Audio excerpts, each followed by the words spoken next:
Welcome to Beginner's Guide. In today's tutorial, we are going to create this simple calculator using the concept that we have learned so far. So this tutorial is mainly going to focus on the concept that we have learned so far, not really a CSS part. But if you want to focus on the CSS, if you want to style this part nicely, you can still go ahead and do the styling. So basically, this is an arithmetic operation.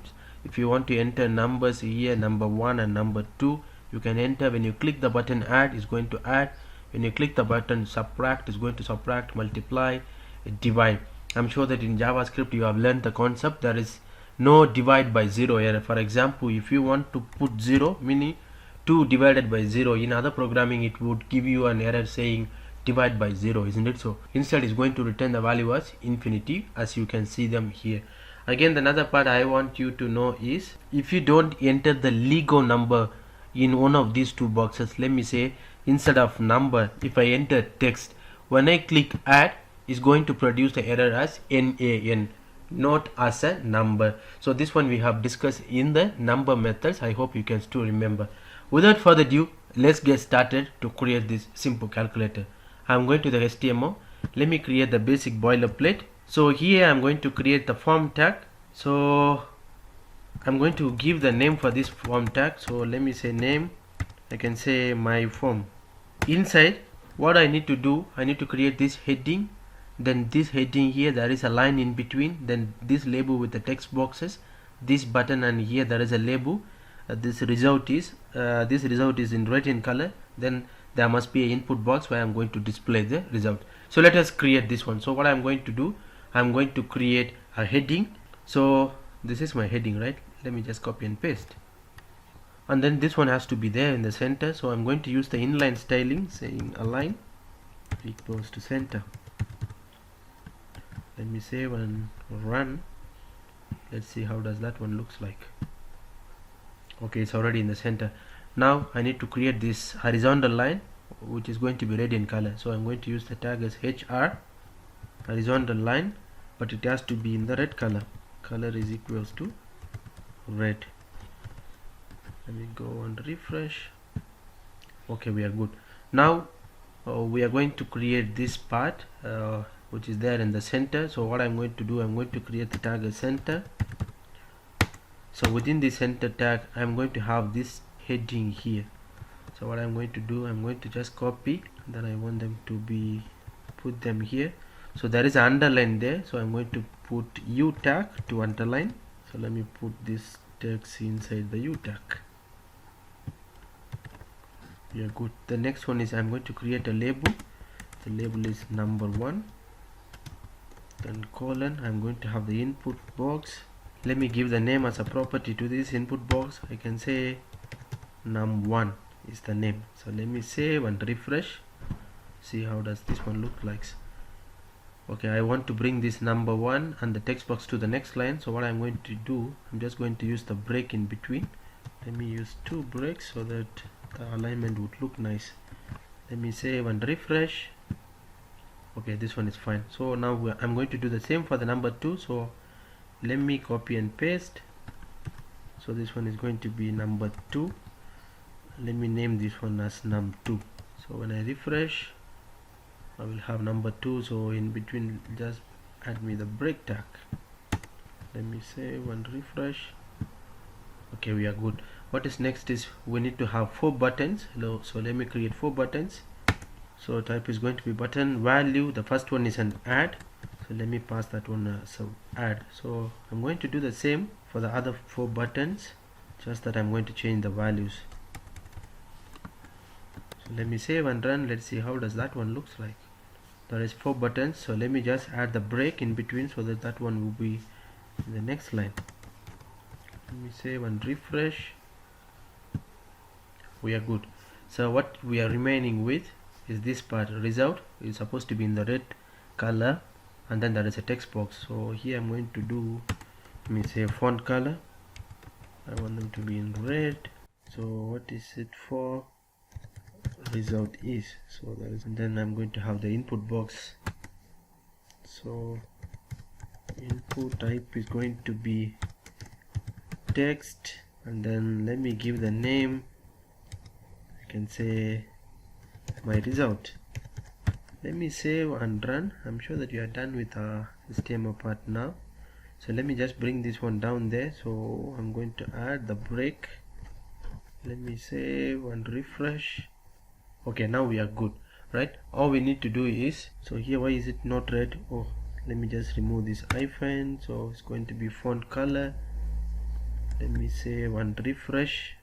Okay, now it is in red color, right? So when I enter number 3, 4, when I click add, nothing is happening. So what I'm going to do, I'm going to add an event to this button. So what I'm going to do here, I'm going to add an event. Let's say on click. When I click on that button, it has to go and call a function. So let me call the function as add here, and then let me do the same for the other things as well. On click, it has to go and call the function. You can say sub multiplication as a function. So you have to put this. Even here you have to put this.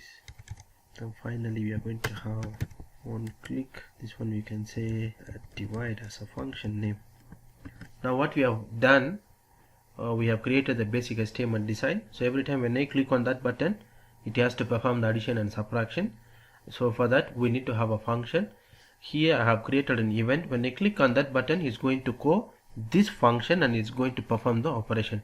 Now we have created a function, but we don't have the definition for that function. So for that, I'm going to my JavaScript. Before I go to my JavaScript, let me include the JavaScript into my HTML. So here, let me save. I'm going to my JavaScript file. Now what we need to do, we need to create the function for add, subtract, multiplication and divide.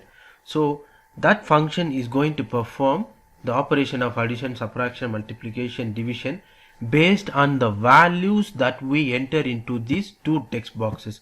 So first I need to identify these two text boxes, because based on the numbers that we are going to enter in these two text boxes, we are going to perform the operation. So what I'm going to do here in my script tag, I'm going to create the variable. Let's say I'm going to create the variable as var, I can say n1 for number 1, n2 for the number 2, r for the result, right? So here I'm going to say, like, I'm going to create the first function. The first function name is add. I'm sure that you remember where is this things comes from. When I click on this add button, it's going to call this function name called add. So within this add function, I have to write the actions. So what am I going to do? So here is a variable n1 equals. So this variable, what is it going to have? Whatever the value that the user enters into this first input box, that is what we are going to store them into this variable name called n1. How are we going to identify this first input box? Go to the HTML. Here we have given the name as num1, right? So here what I'm going to do, I'm going to say document dot, what is the name of the form? So this one is the form. This input box belongs to the form name called my form. So I'm going to grab this my form. Document dot my form dot, what is the name of this input box? Num1, isn't it? So dot whatever the value that the user enters into this text field, that is what we are going to collect. So value, then whatever the value the user enters into this text box is going to be collected, then that value is going to be stored into this variable name called n1. Then again we have to collect the value from the next input box, right? So what we are going to do, we are just going to do the same, just that we are just going to change the values here. So instead of n1, I'm going to say n2 my form. So the second input box name is num2. I'm sure that you can remember. So here I've given them the name as num2. Whatever the value the user entered into this text box is going to be collected. Now what is remaining? When I click add, it has to perform the addition. So how to perform the addition? Is simple. R, meaning result, is equals to, we are going to add n1 plus n2, right? Let me save. Again, I hope you remember we have used the method name as pass integer. What does that mean, pass integer? Especially when you want to perform the arithmetic operation, if there is a possible for us to have the string concatenation. If you want to avoid that string concatenation, it always good practice to use pass integer, because even if you pass the argument as a string, is still going to consider as a integer. So what I'm going to do here, I'm going to make use of that function name called pass integer. So here I'm going to say pass int as a method, integer as a method. I'm going to add n1 plus n2, whatever the value, it is going to convert it into the integer, then that result will be stored into the R. Now what is remaining, we are not going to store this result into the R. We want the result to be displayed in this particular text box, isn't it so? How are we going to display the result into this particular text box? Simple, go to the HTML. Remember, I have given the name for this input box as my result, isn't it so? So this is a place where I am going to display the result. So in order to do that, the thing is simple. In order to display the result into this text box, all you need to do is you're going to say document dot my form dot, where is the place you are going to display the result? In this particular text input box, isn't it so? So what is the name? My result. So I'm going to say document dot my form dot my result dot, what are we going to do? You are going to display the value. So where is the value now? The value is stored in the variable name called R. So just put R, that's all. So let's say, let me refresh. I'm going to say there is an error here, so let me go there before. So what is the error in the subtract? So I had put subtract here, removed this. So let me say, want to refresh. Okay, things are okay. Now when I put number 1, 2, number 2 as 3, when I click add, it should return the result as 5. Why is it not returning? So here, what have I done? So what we can do this.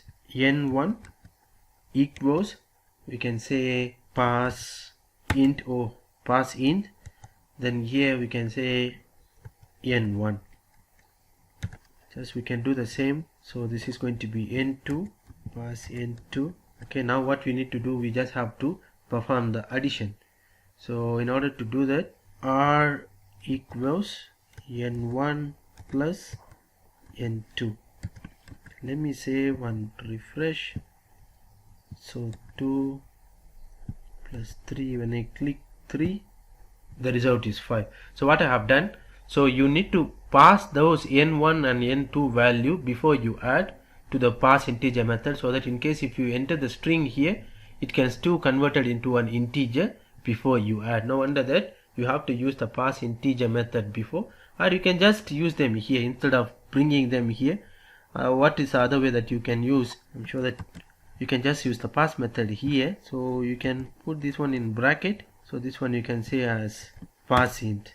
Same applies here, pass int, so that this one you can put them in a bracket. So whatever the value that you get from that input box, it will be converted into a integer before you add. So let me refresh and run. Let's see how does this one works. 2, 3, when you click add, the result is same. So what are you going to do? You're going to do the same for the rest of the operations. So what I'm going to do, I'm just going to copy and paste. With the interest of time, I'm just going to change the name of the function. So here instead of add is going to be sub. So here instead of addition is going to be subtraction. So when I save, let me refresh. 3, 2, when I click subtract, the result is 1. So just do the same for the rest of the operation. So this is going to be multiplication. Put the multiplication symbol there. Then division. We need to do, the name of the function has to be same name as this one, right? Otherwise it won't work. So here I'm just going to put the division operation. So let me save and refresh. Let's check how does this one works. Let me say first number is 10, second number is 4. When I click add, yes, 14, subtract is 6, multiply 40, divide is 2.5. Now our application is working as expected. Now I'm sure that you have understood the concept of arithmetic operators, the concept of number data type, the concept of function and how we can use the function, and then I'm sure that you have even understood how to get the input from these particular text boxes. I hope this tutorial is useful for you. If you like this video, don't forget to hit the like button. Thank you.